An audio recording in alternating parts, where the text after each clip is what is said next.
Good morning students. Previous class में अपने John Taylor effect किया था। वैसे आपके सिलेबस में नहीं है बट उसको पढ़े तो अच्छा रहेगा। नेक्स्ट समझना, स्टेबिलिटी ऑफ कॉम्प्लेक्सेस।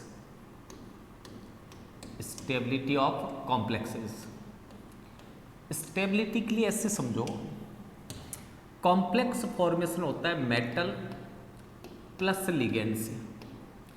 इक्विलिब्रियम तक कॉम्प्लेक्स फॉर्मेशन हुआ, मान लीजिए MLN। अब इस पे चार्ज भी ले, इसका चार्ज ले, इसका भी ले, तो आप ज़्यादा उड़ जाएंगे। इससे अच्छा आपने डायरेक्ट इतना ऐसे सिंपल बना लिया। अगर मैं इस पे law of mass action applied करता हूँ तो लॉ ऑफ मास एक्शन से इसके लिए इक्विलिब्रियम कांस्टेंट कॉम्प्लेक्स फॉर्मेशन के लिए क्या आएगा, concentration of product upon concentration of reactant. Ligand के जितने नंबर ऑफ मोल्स है वो पावर में आ जाएंगे। ये कॉम्प्लेक्स फॉर्मेशन का इक्विलिब्रियम कांस्टेंट है। अब अपने ये पूछे कि K की वैल्यू हाई कब होगी। ये कब हाई होगा, जब प्रोडक्ट की कंसंट्रेशन हाई और रिएक्टेंट की कम हो। ये कंसंट्रेशन हाई और ये लो कब होगी, जब ये इजीली फॉरवर्ड साइड में रिएक्शन प्रोसीड करके प्रोडक्ट में कन्वर्ट हो, बट प्रोडक्ट रिएक्टेंट में कन्वर्ट नहीं हो। तो देखो ये इजीली इसमें कन्वर्ट हो रहे हैं बट ये इजीली कन्वर्ट नहीं हो रहा, इसका मतलब इसकी स्टेबिलिटी ज़्यादा है। इसका मतलब KF डायरेक्ट प्रोपोर्शनल है स्टेबिलिटी के। स्टेबिलिटी ये तो RBSE में है आपके एज इट इज। CBSE में इस स्टेबिलिटी कांस्टेंट को मैंने जो लिखा था वो इंटीग्रल एक साथ लिखा था। अगर स्टेप वाइज ले तो इसको ऐसे भी ले सकते हैं, समझना। मेटल प्लस लिगेंड, ये कॉम्प्लेक्स बना ML। इसके लिए इक्विलिब्रियम कांस्टेंट आया K1 is equal to concentration of product upon concentration of reactant. Equation number 1। Second step में ML कॉम्प्लेक्स जो बना उसमें फिर एक लिगेंड बाइंड किया तो ये बन गया ML2। इसके लिए इक्विलिब्रियम कांस्टेंट आया K2 is equal to ML2 upon ML और L। Equation number 2। ऐसे अपने ये ले सकते ML2 प्लस L ML3। इसके लिए इक्विलिब्रियम कांस्टेंट आ जाएगा ML3 अपॉन ML2L। ऐसे में फोर्थ स्टेप ले सकता हूं ML3 plus L is equal to ML4, चाहे जितना इनफाइनाइट तक ले सकता हूं। या मैं ये कहूं किसके लिए इंटीग्रल इक्वेशन क्या आएगी। इंटीग्रल का मतलब इन सबको ऐड कर दो, तो ऐड करने से समझना ML से ML कैंसिल, ML2 से ML2 कैंसिल। क्या बचा लेफ्ट साइड में, देखो metal plus 3 ligand. Product side में क्या रिमेनिंग बचा, केवल ये बचा ML3। इसके लिए मैंने ओवरऑल इंटीग्रल इक्विलिब्रियम कांस्टेंट ले लिया बीटा। ये स्टेप वाइज इक्विलिब्रियम कांस्टेंट था, ये इंटीग्रल कांस्टेंट है। अब ये बीटा किसके इक्वल होगा वो समझना। बीटा इक्वल होगा इंटीग्रल इक्वेशन के हिसाब से ML3 अपॉन ML की पावर 3, जो अपने सबसे पहले लिखा था यहां पे। अब आप ये सोचो बीटा इसके इक्वल है, ये फॉर्मूला इन तीनों से कैसे आएगा वो समझना। अगर मैं इन तीनों को मल्टीप्लाई करता हूं तो मल्टीप्लाई का मीनिंग समझना, K1 multiply K2 multiply K3, और इधर भी मल्टीप्लाई होंगे तो ये तीनों मल्टीप्लाई में आ गए। तो मल्टीप्लाई में आती समझना ML से ML कैंसिल, ML2 से ML2 कैंसिल, ऊपर की साइड में केवल बचा Ml3, अपोन में बचा एक तो M और L3 1 2 3। इसका मतलब मल्टीप्लाई करने से ये वाला आएगा, तो इसका मतलब ये हो गया K1 multiply K2 multiply K3 dot dot ऐसे चलता जाएगा। अगर मान लीजिए मैं इस इक्वेशन का नेगेटिव लॉग लेता हूं, तो सबके आगे मैं नेगेटिव लॉग कर दूं, मल्टीप्लाई को लॉग लेते समय प्लस में कन्वर्ट कर देंगे, तो इसको ऐसे लिख सकता हूं मैं, minus log integral constant is equal to minus log K1 multiply के साइन के लिए plus minus log K2 negative logarithm करना है, प्लस मल्टीप्लाई के लिए माइनस लॉग K3। अब 11th में आपने स्टडी किया है माइनस लॉग को P से रिप्रेजेंट करते हैं, तो P beta is equal to PK1 plus PK2 plus PK3 plus dot dot चलता जाएगा PKN तक। ये एज इट इज आपके एनसीईआरटी बुक में भी मिलेगा। ये सिंपल मैंने आपको स्टेबिलिटी के बारे में बताया है, बट इतना ज़्यादा याद रखने की जरूरत नहीं है, इतना सा याद कर लो बहुत है।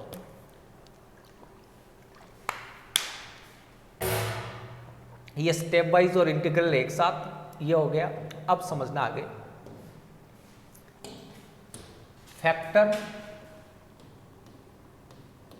Factors affecting of the stability of complexes.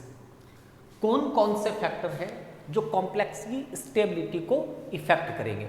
वैसे तो आपकी बुक के हिसाब से तो ये पीछे जो लिखा वही था, formation constant, dissociation constant, but upon first ले रहे हैं नंबर ऑफ ऑर्बिट्स।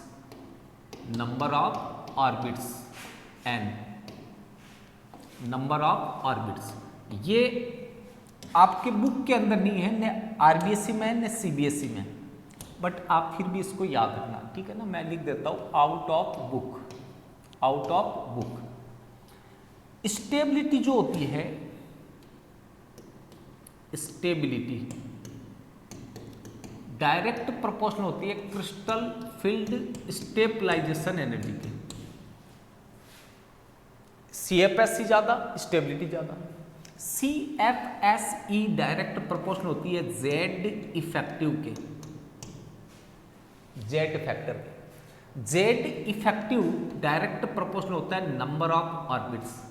तो फाइनली रिजल्ट ये निकला कि स्टेबिलिटी डायरेक्ट प्रोपोर्शनल होगी नंबर ऑफ ऑर्बिट्स। बीच वाले आप रिमूव भी कर सकते हो, सीधा आएगा stability direct proportional number of orbits. जैसा मान लीजिए मैंने कोई सा भी मेटल लिखे FCONI, फीको नी रू राहे पड़े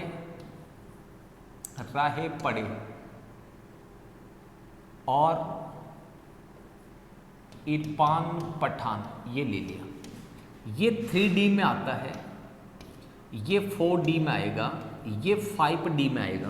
मैंने आपको कहा था 3D के लिए लिगेंड चेंज होते हैं, 4D 5D के लिए all ligand considered as a strong ligand. इसका मतलब इनकी CFSE ज़्यादा होगी। तो अगर मान लीजिए आपको ये कॉम्प्लेक्स दिए, ऐसे समझना, ये तो मैंने कुछ मेटल लिखा, मैं पूरी सीरीज भी लिख सकता था 3D 4D 5D, ऐसे कॉम्प्लेक्स दिए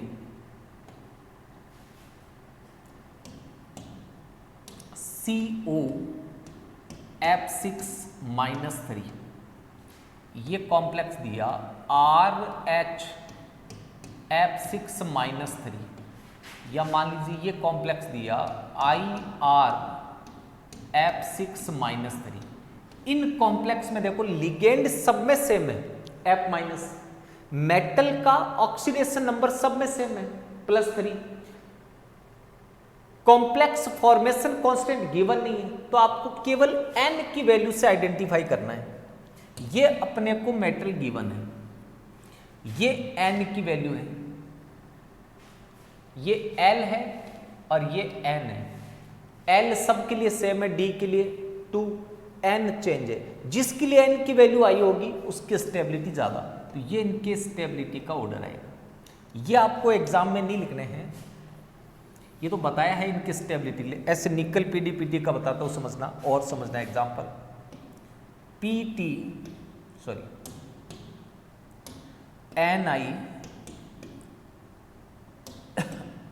NiCl4 -2 PdCl4 -2 PtCl4 -2। इसके लिए n की वैल्यू 5, 4, 3, तो ये इनके स्टेबिलिटी का ऑर्डर है। तो आपको ये फॉर्मूला याद रखना है। फिर लिगेंड सेम है, चार्ज सेम है, मेटल चेंज है, तो उनके लिए नंबर ऑफ ऑर्बिट चेक करो, वो 3D का है, 4D का या 5D का है। ये एक पॉइंट हुआ आपने जो आपकी बुक में नहीं है, number of orbits. Second point जो आपकी बुक में है, second formation constant of complex KF और इंटीग्रल कांस्टेंट भी बोलते हैं बीटा। ये क्या होता है KF या बीटा, वो अपने अभी डिटेल पहले पढ़ा है, स्टेबिलिटी नाम देकर के। इसमें डायरेक्ट याद रखना है, स्टेबिलिटी डायरेक्ट प्रोपोर्शनल होगी फॉर्मेशन कांस्टेंट और इंटीग्रल कांस्टेंट। क्वेश्चन कैसे आएगा इसका वो समझना। एग्जाम्पल, ऐसा आपको दो कॉम्प्लेक्स दे दिए, complex A and complex B, और इनके लिए बीटा की वैल्यू गिवन है। मान लीजिए बीटा की वैल्यू है -7 एंड 10⁻⁻⁹, और ये पूछा विच कॉम्प्लेक्स इज मोर स्टेबल। तो इतना ही याद रखो, जिसके लिए बीटा की वैल्यू ज्यादा है उसकी स्टेबिलिटी ज्यादा होगी। इसका मतलब complex A is more stable as compare complex B। अब ये कॉम्प्लेक्स के फॉर्म में फॉर्मूला कोई सा भी आ सकता है, केवल आपको बीटा की वैल्यू चेक करनी है। सेकंड, ये भी सिलेबस में आपके, dissociation constant for complex. Second क्या था, फॉर्मेशन कांस्टेंट, और थर्ड क्या है, डिसोसिएशन कांस्टेंट। फॉर्मेशन का अपोजिट होता है डिसोसिएशन। फॉर्मेशन फॉरवर्ड चल रहा है, डिसोसिएशन बैकवर्ड चलेगा। इसका मतलब इसका एग्जैक्ट ही अपोजिट है, इसका एग्जैक्ट अपोजिट कर दो, स्टेबिलिटी इनवर्सली प्रोपोर्शनल के डिसोसिएशन। ये आपने 11th में स्टडी किया है, थोड़ा सा समझ लेना। अगर मैं ये कहूं कि A and B equilibrium state में है, A and B equilibrium state में, तो ये दो तरह से इक्विलिब्रियम में हो सकते हैं। देखो, A इक्वल B, दूसरा B equal A। Representation of reaction change है, बाकी तो सेम है। इक्विलिब्रियम में तो A एंड B है। इसके लिए इक्विलिब्रियम कांस्टेंट आएगा K is equal to concentration of product upon concentration of reactant, equation number 1। Second के लिए आएगा K dash is equal to A upon B, equation number 2।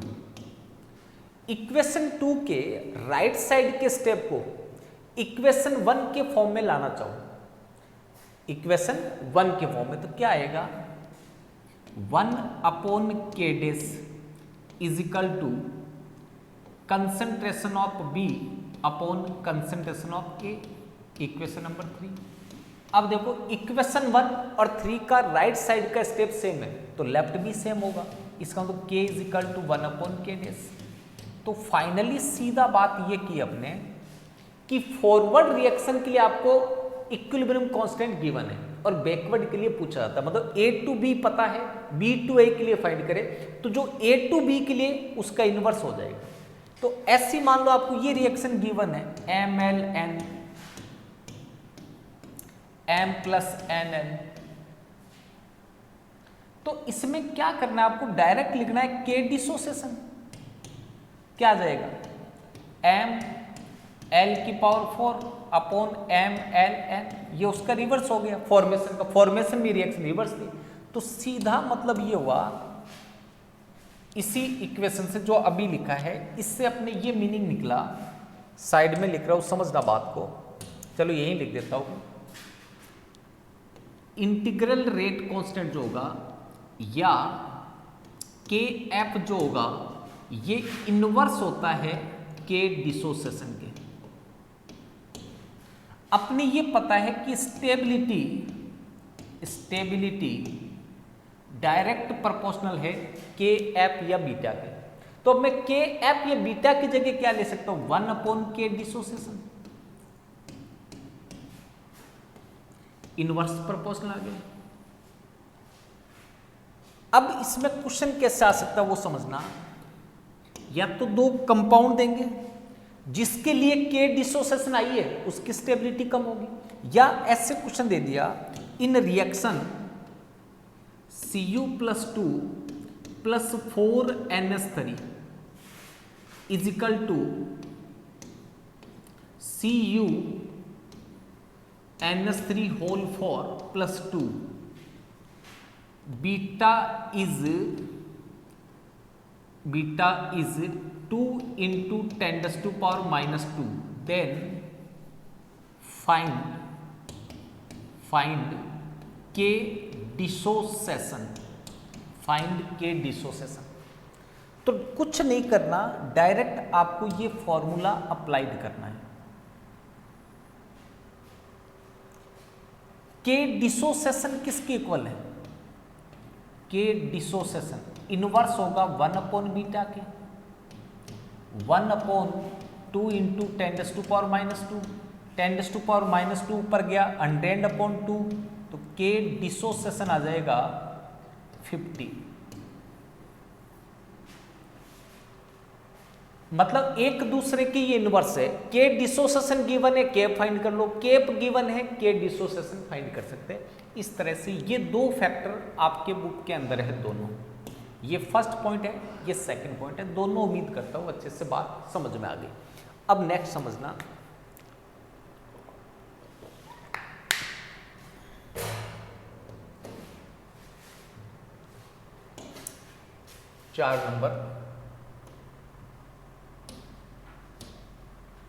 Point number 4, complex formed होता है metal and ligand से। इसका मतलब complex की stability को मेटल भी इफेक्ट करेगा, लिगेंड भी इफेक्ट करेगा। जो कॉम्प्लेक्स इजीली फॉर्म्ड होते हैं उनकी स्टेबिलिटी ज्यादा होगी, इजीली फॉर्म्ड नहीं होते स्टेबिलिटी कम होगी।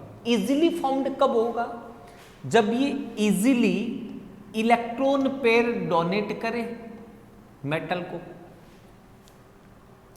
और ये इजीली गेन करे मेटल। तो मैं इन दोनों में से दोनों की बात करूंगा, लिगेंड की भी बात करेंगे, मेटल की भी। पहले मेटल के रेस्पेक्ट में ले, इजीली कॉम्प्लेक्स कब बनेगा, जब metal easily electron pair gain करे। इजीली कब गेन करेगा, नेगेटिव को कौन गेन करेगा, जिसके पास नेगेटिव डेफिशिएंट हो, नेगेटिव की कमी हो। नेगेटिव डेफिशिएंट होने का मतलब जिसके पास पॉजिटिव चार्ज ज्यादा हो, पॉजिटिव चार्ज हाई हो। पॉजिटिव चार्ज जो भी होगा वो ऑक्सीडेशन स्टेट कहलाएगी। इसका मतलब मेटल का ऑक्सीडेशन स्टेट हाई होगा तो स्टेबिलिटी ज्यादा होगी। क्यों? क्योंकि ऑक्सीडेशन स्टेट हाई होने का तो चार्ज हाई है, चार्ज पॉजिटिव का हाई है तो इजीली इलेक्ट्रॉन पेयर गेन करेगा। तो थर्ड पॉइंट अपने आ गया, पॉइंट नंबर 3, चार्ज और ऑक्सीडेशन स्टेट ऑफ मेटल। सीधा लिखना है इसमें direct, stability direct proportional oxidation state of metal, oxidation state of metal. Example समझना, ये कॉम्प्लेक्स आपको गिवन है K4 FeCN6 K3 FeCN6 K3 counter ion है, उसका कोई मतलब नहीं है K3 या K4, इसको हटा दो, यहां -4, इसको हटा दो, यहां -3। दोनों कॉम्प्लेक्स सेम मेटल और सेम लिगेंड से बने, ये भी आयरन और साइनाइड से बना, ये भी आयरन और साइनाइड से, बट कॉम्प्लेक्स में डिफरेंस क्या है, यहां Fe+2 ऑक्सीडेशन स्टेट में, यहां Fe+3 ऑक्सीडेशन स्टेट में। ऑक्सीडेशन स्टेट हाई होगी तो स्टेबिलिटी हाई होगी। इसका मतलब पोटेशियम फेरोसाइनाइड के कंपेयर में potassium ferric cyanide more stable होगा। ऐसे में और कोई से भी एग्जांपल ले सकता था, उससे कोई फर्क नहीं पड़ता कि मैं यही लूँ, मैं यहाँ कोबाल्ट ले सकता था CO+2, यहाँ CO+3, या और अदर कोई भी एलिमेंट ले सकता था। बस आपको याद रखना है ऑक्सीडेशन स्टेट इंक्रीज होगा तो स्टेबिलिटी इंक्रीज होगी। नेक्स्ट पॉइंट इसी से समझना, चार्ज हाई हो, जब चार्ज हाई होगा तो स्टेबिलिटी ज्यादा होगा। आपने ये पढ़ा है कि न्यूट्रल एटम के कंपेयर में पॉजिटिव आयन जो होता है उसकी रेडियस डिक्रीज होती है। इसका मतलब पॉजिटिव चार्ज हाई है तो साइज क्या होगा, लो। जितना ज्यादा पॉजिटिव चार्ज उतना ही साइज डिक्रीज हो जाएगा। इसका मतलब चार्ज इंक्रीज होने से स्टेबिलिटी इंक्रीज होती है, तो साइज डिक्रीज होने से भी स्टेबिलिटी इंक्रीज होगी। तो फोर्थ पॉइंट अपने पास क्या आ जाएगा, पॉइंट नंबर 4 नए पेज पे ले लेता हूं, इसी से रिलेटेड करके पढ़ना है। 5th number point, size of metal ion, size of metal ion और रेडियस ऑफ मेटल आयन भी ले सकते हैं इसको। स्टेबिलिटी डायरेक्ट इनवर्सली प्रोपोर्शनल है साइज ऑफ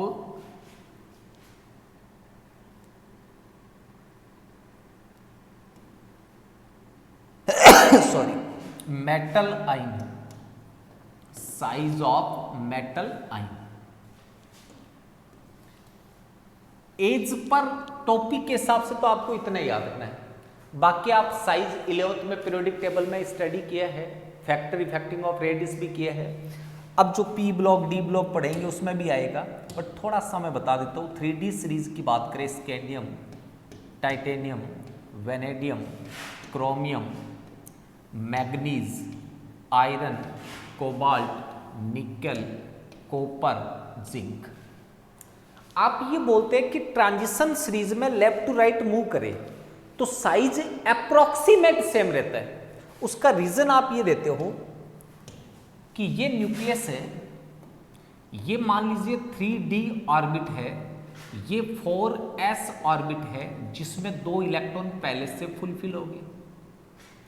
अब जैसे जैसे अपने स्कैंडियम से जिंक की तरफ जाएंगे तो हर एटॉमिक नंबर पे एक नया प्रोटॉन ऐड होगा, एक n-1 orbit means 3D orbit में इलेक्ट्रॉन ऐड होगा। जो नया प्रोटॉन आया उसकी वजह से Z इफेक्टिव इंक्रीज होगा, Z इफेक्टिव इंक्रीज होगा, और जो नया इलेक्ट्रॉन आया उसकी वजह से शिल्डिंग इफेक्ट अप्लाइड होगा, शिल्डिंग इफेक्ट। ये दोनों एक दूसरे को बैलेंस कर देते हैं, ये साइज को डिक्रीज करता है, ये इंक्रीज करता है, तो अप्रोक्सीमेट साइज सेम रहता है। बट अगर मैं इनके +2 आइंस की बात करूं, ये सारे +2 आइंस के फॉर्म में, +2 चार्ज। अब ऐसे समझो +2 कब बनेगा, जब ये बैलेंस सेल के 2 इलेक्ट्रॉन डोनेट कर दें। 2 इलेक्ट्रॉन डोनेट करने का मीनिंग ये हुआ कि अब इन पे रिपल्सन फोर्स अप्लाइड ही नहीं होगा, शिल्डिंग इफेक्ट अप्लाइड नहीं होगा, अब इन पे केवल Z इफेक्टिव अप्लाइड होगा। जब केवल Z इफेक्टिव लगेगा तो जैसे जैसे लेफ्ट टू राइट चलेंगे इनकी रेडियस डिक्रीज होती जाएगी। ये एक्सेप्शन है, जिंक का साइज कॉपर से बड़ा है, ये D10 कॉन्फ़िगरेशन होने से शिल्डिंग इफेक्ट बढ़ जाता है इसमें। बाकी ये साइज का ऑर्डर याद रखना है, रेडियस डिक्रीज होती जाएगी अगर आइंस फॉर्म में। तो वैसे इस टॉपिक से सीधा लिंक नहीं है, इस टॉपिक का मतलब तो यही है। अब न्यूमेरिकल जो आएंगे या क्वेश्चन जो आएंगे वो इसी से सॉल्व करना है। अब इसका एग्जाम्पल समझा रहा हूं, समझना। मैंने यहां से कोई भी दो मेटल लिया और सेम लिगेंड के साथ बाइंड किया। जैसे मैंने ये लिया Fe(F6-3) या 4 ले लेता हूं माइनस का, -4 COF6-4। दोनों में देखो लिगेंड सेम है, F है, इसका मतलब लिगेंड का तो कोई इफेक्ट नहीं है, सेम हो गया। दोनों का ऑक्सीडेशन नंबर सेम है, यहां Fe+2 है, यहां CO+2 है, तो ऑक्सीडेशन नंबर वाला फैक्टर नहीं होगा। अब ये मेटल जब चेंज है, एक मेरे पास Fe+2 है, दूसरा मेरे पास CO+2 है। साइज स्मॉल किसका है? CO+2 का। जिस मेटल का साइज स्मॉल है उसकी स्टेबिलिटी ज्यादा होगी। इसका मतलब Fe(F6-4) के कंपेयर में मोर स्टेबल होगा COF6। ये एग्जाम में आपको नहीं लिख के आना है, इससे तो आपको डिसाइड करना है कि कौन सा क्या आएगा, बट गिवन एग्जाम्पल में ये आएगा। नेक्स्ट समझना, नए पेज पे ले लेता हूं, 1 minute.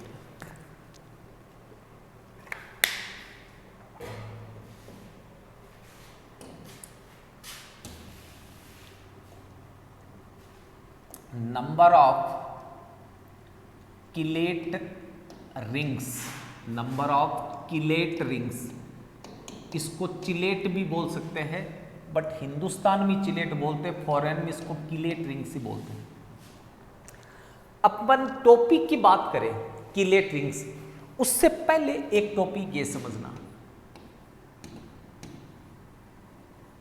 Chelation and chelate complex. क्या टॉपिक है? Chelation and chelate complex. तो किलेशन का मीनिंग समझना, मान लीजिए मैंने कोई मोनोडेंटेड लिगेंड लिया, वो मेटल के साथ एक कोऑर्डिनेशन बॉन्ड फॉर्म करेगा। अगर मैंने मेटल के साथ बाइडेंटेड या पॉलीडेंटेड लिगेंड लिया, मान लीजिए मैंने बाइडेंटेड लिगेंड लिया, तो बाइडेंटेड लिगेंड सेम मेटल के साथ 2 कोऑर्डिनेशन बॉन्ड फॉर्म्ड करेगा। 2 कोऑर्डिनेशन बॉन्ड फॉर्म्ड करने का मतलब, यहां पे ध्यान से चेक करना, एक रिंग स्ट्रक्चर बन गई, जबकि यहां रिंग नहीं बना। किलेट क्या है वो समझना। कॉकरोच के जो पेड़ होते हैं उनको किलेट्स बोलते हैं। बायोलॉजी में आपने पढ़ा होगा या 9th 10th में पढ़ा होगा, कॉकरोच के जो पेड़ होते हैं, लेग्स होती है, वो क्या कहलाती है? किलेट्स। अब सोचो 1 सेकंड, अगर मान लीजिए ढक्कन वगैरह नहीं है क्या, ये चौक का टुकड़ा है, इसमें ये कोई इंसेक्ट है, ऐसे समझो। कॉकरोच के एक ही किलेट होता, एक ही लेग होती, तो वो इंसेक्ट को ऐसे पकड़ता, ऐसे एक ही पैर से पकड़ लिया। अब ये इंसेक्ट क्या करता? वाइब्रेट करके उसके पैर से निकल जाता। तो इंसेक्ट की कॉकरोच की पकड़ के अंदर कैचिंग पावर में स्टेबिलिटी बहुत कम रहती, वो फ्री होकर के फ्री आजाद हो जाता। अब कॉकरोच के एक से ज्यादा लेग्स होती है, तो इस तरह से एक रिंग बनाता है। जैसे इंसेक्ट आया ऐसे पकड़ लिया, अब देखो ये रिंग के अंदर फंस गया, अब ये कितना ही वाइब्रेट करे बाहर नहीं आएगा। इसका मतलब अगर रिंग स्ट्रक्चर बनी तो उसकी स्टेबिलिटी बढ़ जाएगी, और रिंग स्ट्रक्चर नहीं बनी, एक ही बॉन्ड से पकड़ रहा है, तो स्टेबिलिटी कम होगी। इसका मतलब ये हुआ, ध्यान से समझना। अपने तो बात तो इस टॉपिक की करेगी, बट ये इससे रिलेटेड, इसलिए इसको पढ़ना। बाइडेंटेड और polydentate ligand formed more than one coordination bond with same metal or metal ion. Bidentate and polydentate ligand formed more than one coordination bond with the same metal or metal ion. That's why formed a 3D cyclic structure. 3D cyclic structure which known as chelate complex or chelate ring. And this process is known as chelation. The stability of complex increase with the formation of chelate ring. और जितनी ज्यादा chelate ring बनेगी stability उतनी ज्यादा होगी। अब topic पे आ जाओ, किलेशन क्या होता है वो बता दिया। स्टेबिलिटी डायरेक्ट प्रोपोर्शनल होती है number of chelate rings, number of chelate rings. जितनी ज्यादा किलेट रिंग्स होगी स्टेबिलिटी उतनी ज्यादा होगी। केवल फॉर्मूला लिखो, 2 एग्जाम्पल अपनी तरफ से याद किए हुए लिख दो, और यदि आइडेंटिफिकेशन आता है तो number of chelate ring count कर लो। आप ये मानो 5 बजे पिक्चर स्टार्ट हुई, 5 ऑफ क्लॉक, 8 बजे वो पिक्चर खत्म होगी, 8 ऑफ क्लॉक। इसका मतलब उस पिक्चर का जो विलेन है वो कब मरेगा? जब पिक्चर एंड होगी। अप्रोक्सीमेट 7:59 या 7:59.5 पे, या एग्जैक्ट 8 बजे मरेगा, मरते 1-2 सेकंड में पिक्चर एंड। इसका मतलब जब पिक्चर स्टार्ट हुई तो विलेन की स्टेबिलिटी कितनी है? 3 आवर्स की। मतलब 5 बजे पिक्चर स्टार्ट हुई है, 8 बजे से पहले तो विलेन मरेगा नहीं। स्टेबिलिटी कितनी है? 3 आवर्स की। अब ये 3 आवर्स की कैसे समझना?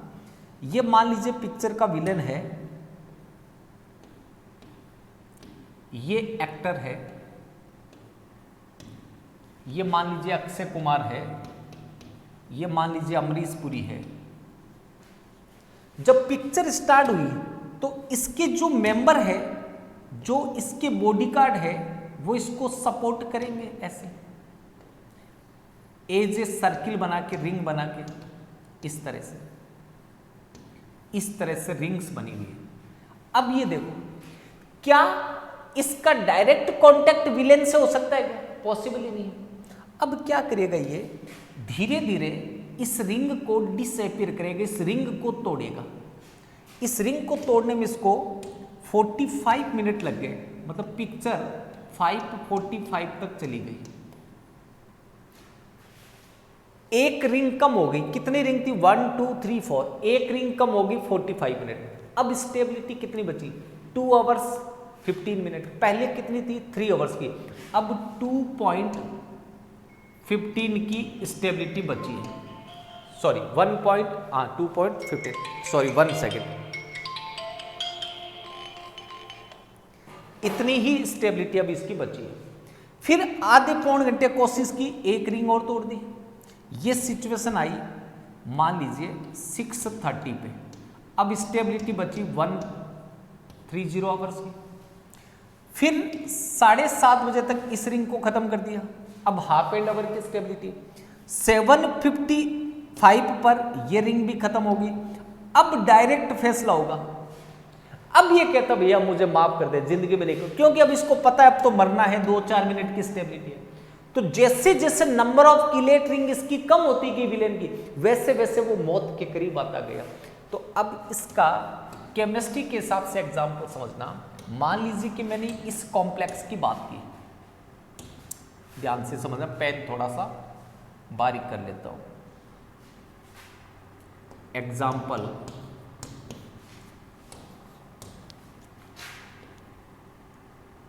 PtCl4 +2 ऑक्सीडेशन स्टेट में, किसमें है? +2।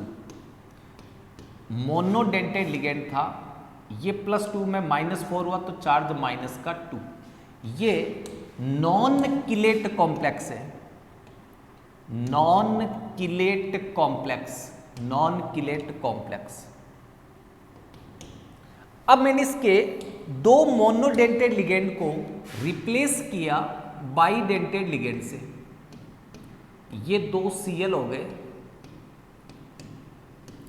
2 Cl मैंने रिप्लेस कर दिए इथाइलिन डाइएमाइन से, NH2 CH2 NH2, इससे रिप्लेस कर दिए। इस पे चार्ज 2 Cl गए, तो पहले -2 था, अब 0 हो गया चार्ज। इसमें एक किलेट रिंग है, देखो ये बाइडेंटेड से एक किलेट रिंग बन गई, इसको बोलेंगे मोनोकिलेट कॉम्प्लेक्स। मोनोकिलेट पूरा कॉम्प्लेक्स आगे लिख देना। ये नॉन किलेट था, ये मोनोकिलेट। एक और Cl को मैंने रिप्लेस किया, Pt, एक Cl रिमेनिंग बचा है। यहां से जो पहले से अपने पास इथाइलिन डाइएमीन था, NH2 CH2 CH2 NH2, उस NH2 के H को मैंने रिमूव किया और यहां से S से बॉन्ड बना दिया, NH2 CH2 CH2, ये इससे बाइंड हो गया। अब इस पे चार्ज आया +1। अगर मैं इसको +4 में लेता तो यहां +2 चार्ज आ जाता, वहां +3, वो आप पे डिपेंड है कि +2 में लिया या +4। अब यहां ध्यान से देखो, 2 बार इथाइलिन है, 3 बार एमाइन है, तो इस लिगेंड का नाम है डाई इथाइलिन ट्राईएमाइन, डाई इथाइलिन ट्राईएमाइन, जो एक ट्राइडेंटेड लिगेंड है। अब नंबर ऑफ रिंग्स बनी 2, इसको बोलते हैं बाइकिलेट, बाइकिलेट कॉम्प्लेक्स।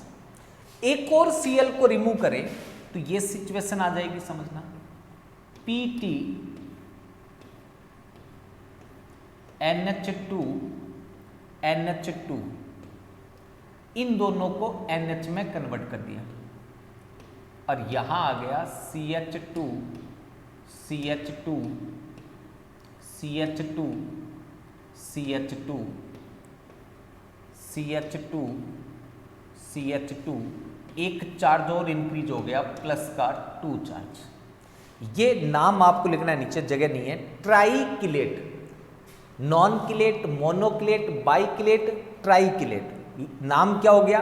ये टेट्राडेंटेड लिगेंड है, नाम होगा 1 2 3 ट्राई इथाइलिन टेट्राएमाइन। अगर दोनों का NH हटा करके एक और ग्रुप ले लूं, ऐसे PT, 4 कोऑर्डिनेशन बॉन्ड बना दिए, चारों पे मैंने NH लिखा और ये हर एक NH के बीच में CH2 सिंगल बॉन्ड CH2, ऐसे CH2 CH2 CH2 CH2 CH2 CH2 CH2 CH2, पूरे कॉम्प्लेक्स पे चार्ज है प्लस का 4। अब इसमें ये 4 रिंग बन गई टेट्राकिलेट। तो अपने इस फॉर्मूले से स्टेबिलिटी ऑर्डर पूछे तो आपको डायरेक्ट ये याद रखना है, ये इनका स्टेबिलिटी ऑर्डर है। जिसमें number of chelate ring high है उसकी स्टेबिलिटी ज्यादा होगी, नंबर ऑफ किलेट रिंग कम है उसकी स्टेबिलिटी कम होगी। बस इतना ही करना था। आपको एग्जाम में लिखना हो तो ये 2 एग्जाम्पल लिखे, खत्म, किसके कंपेयर में मोर स्टेबल है। और एग्जाम्पल गिवन हो तो आप उसको देखकर बता सकते हैं कौन सा मोर स्टेबल होगा, कौन सा लेस स्टेबल। अब आपकी बुक के हिसाब से तो ये खत्म हो गया, बट इस पे एक लेक्चर और मैं ले सकता हूं। कंपटीशन में जब क्वेश्चन आएगा तो ऐसा जो बताया है नहीं आएगा, वहां क्वेश्चन घुमा के आएंगे, विच इज मोर स्टेबल, वहां आपको रिंग सेम मिलेगी, कई बार रिंग ज्यादा मिलेगी, लेस स्टेबल होगा। जैसे एक एग्जांपल देता हूं, कल उस पर बात करेंगे। आपकी बुक के हिसाब से तो पॉइंट नंबर 6 कंप्लीट हो गया, इतना ही पढ़ना है, stability number of chelate ring के डायरेक्ट प्रोपोर्शनल और ये एग्जांपल। बट एक क्वेश्चन आज देता हूं, कल इस पे बात करेंगे अपने, समझना।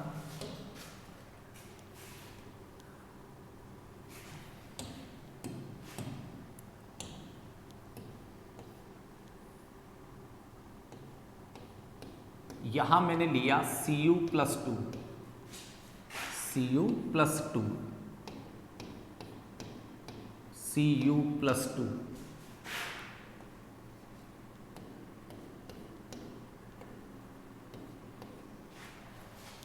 ये मेरे पास में है Cl ethylene diamine, ethylene diamine, पूरे पे चार्ज है +2, ये सिस हो गया।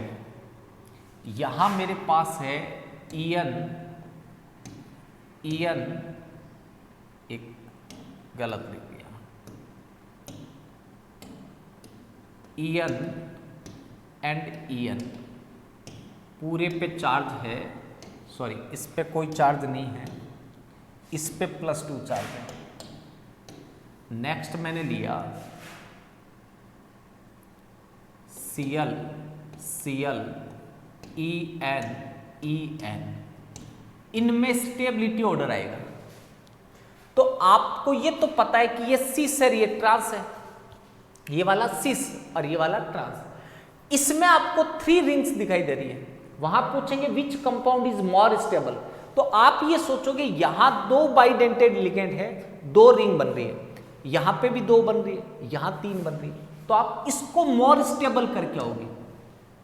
एक्चुअल में ये मोर स्टेबल नहीं है, ये मोर स्टेबल होगा। अब अभी जो पीछे पड़ा है उसको आप देखोगे तो कहोगे इसमें 3 रिंग है, मोर स्टेबल होगा ये 2, क्योंकि अकेला रिंग नहीं है, और भी चीजें देखनी है। कल मैंने आपको जॉन टेलर इफेक्ट कराया था, उसमें D9 कॉन्फ़िगरेशन जब होगा, D9, तो D9 कॉन्फ़िगरेशन में Z आउट हो या Z इन हो, दोनों सिचुएशन में स्ट्रॉन्ग डिस्टॉर्शन होगा। स्ट्रॉन्ग डिस्टॉर्शन, जब डिस्टॉर्शन होगा तो या तो ये Z एक्सिस बाहर चली जाएगी, Z एलोंगेशन हो जाएगा, या Z एक्सिस पास आ जाएगी, Z कंप्रेशन हो जाएगा। उन Z एलोंगेशन या Z कंप्रेशन का क्या इफेक्ट पड़ेगा वो अपन कल बात करेंगे, लेकिन कल आप ये जरूर देख के आना कि D9 कॉन्फ़िगरेशन में किस तरह से जॉन टेलर इफेक्ट से स्ट्रॉन्ग डिस्टॉर्शन होता है। तो आज के लिए इतना काफी है। Thank you, have a nice day, God bless you.